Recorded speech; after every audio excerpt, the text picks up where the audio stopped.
Assalamualaikum warahmatullahi wabarakatuh. Perkenalkan, nama saya Aisyah Ridoka. Saya berasal dari Tribu 16 Otolaryngologi dan keluarga 12 Myosin. Di sini saya akan menjelaskan tentang tuberculous pleural effusion.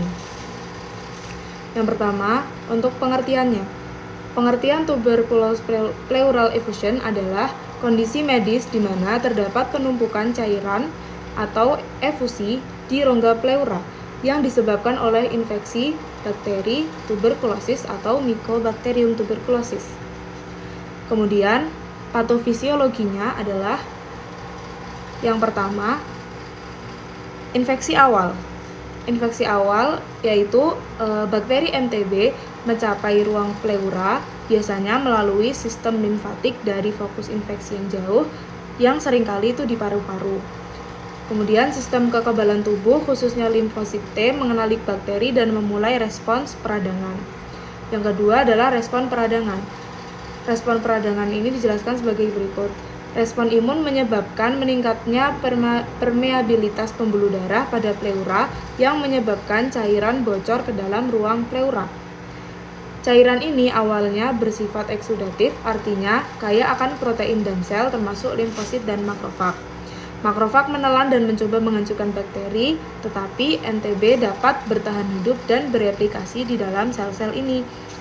Kemudian yang ketiga, pleuritis tuberkulosis, yaitu peradangan pada pleura yang dikenali sebagai pleuritis tuberkulosis ditandai oleh penumpukan cairan, fibrin, dan sel-sel inflamasi. Kehadiran fibrin dapat menyebabkan perlengketan pleura, yaitu pita fibrosa yang dapat membatasi pergerakan paru-paru dan menyebabkan masalah pernafasan. Dalam beberapa kasus, peradangan dapat menyebabkan pembentukan granuloma atau kumpulan sel imun di pleura. Yang keempat, perkembangan dan komplikasi.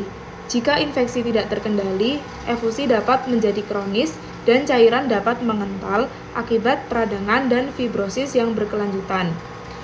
Perlengkatan pleura dapat meluas dan berpotensi menyebabkan penebalan dan pengapuran pleura yang selanjutnya dapat mengganggu fungsi paru-paru. Dalam beberapa kasus, efusi dapat berkembang menjadi bentuk emphysema tuberkulosis yang lebih parah atau bisa disebut nanah di ruang pleura.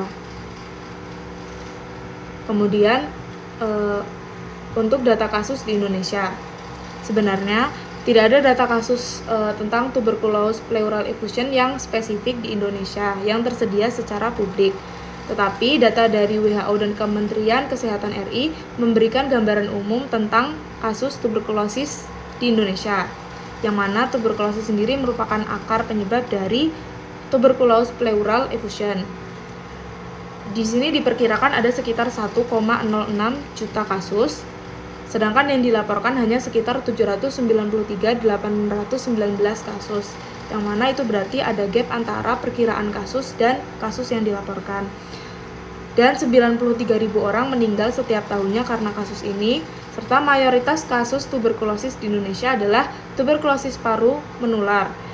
Dan kasus tuberkulosis pleural effusion juga cukup signifikan.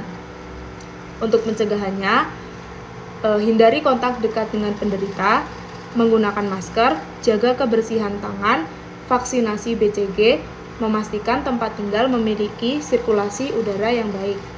Sekian video dari saya. Wassalamualaikum warahmatullahi wabarakatuh.